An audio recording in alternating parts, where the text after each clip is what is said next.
When we are tightly caught by troubling thoughts and find it impossible to break free, the first thing we need to learn is acceptance.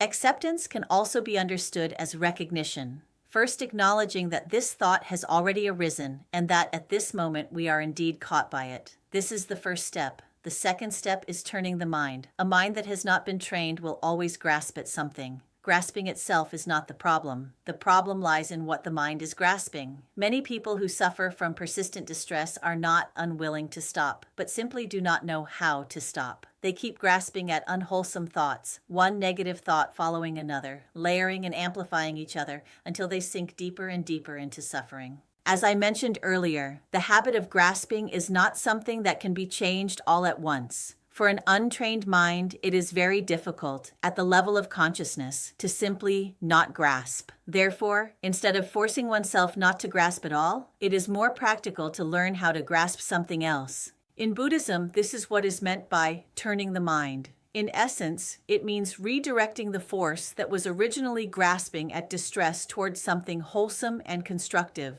such as reciting a Buddha's name or chanting a mantra. Buddhism offers many skillful and beneficial objects of attention for the mind to hold. However, there is a very real challenge here. Because we have been grasping at negative energy and negative thoughts for such a long time, even when we know we should turn towards something positive, we often cannot do so at the critical moment. This is not a personal failure. It simply means that training and method are required. So what is the method? The key lies in one word: speed.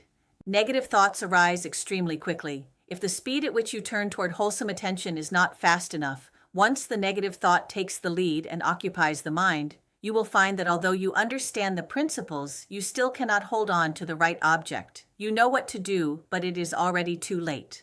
Therefore, each time you intentionally direct the mind toward a Buddha's name or a mantra, the speed of that intention must be faster than the arising of the negative thought. For example, when reciting Namo Amituofo, you must bring the mind to the Buddha's name the moment the troubling thought begins to appear, rather than waiting until the negative emotion has fully unfolded. Buddhism provides many ways to train this speed. One very practical method is counting prayer beads with the hand. Through physical movement, the mind is supported in turning more quickly, making it easier for wholesome attention to take hold. As for how to count the beads specifically, I will share that with everyone next time.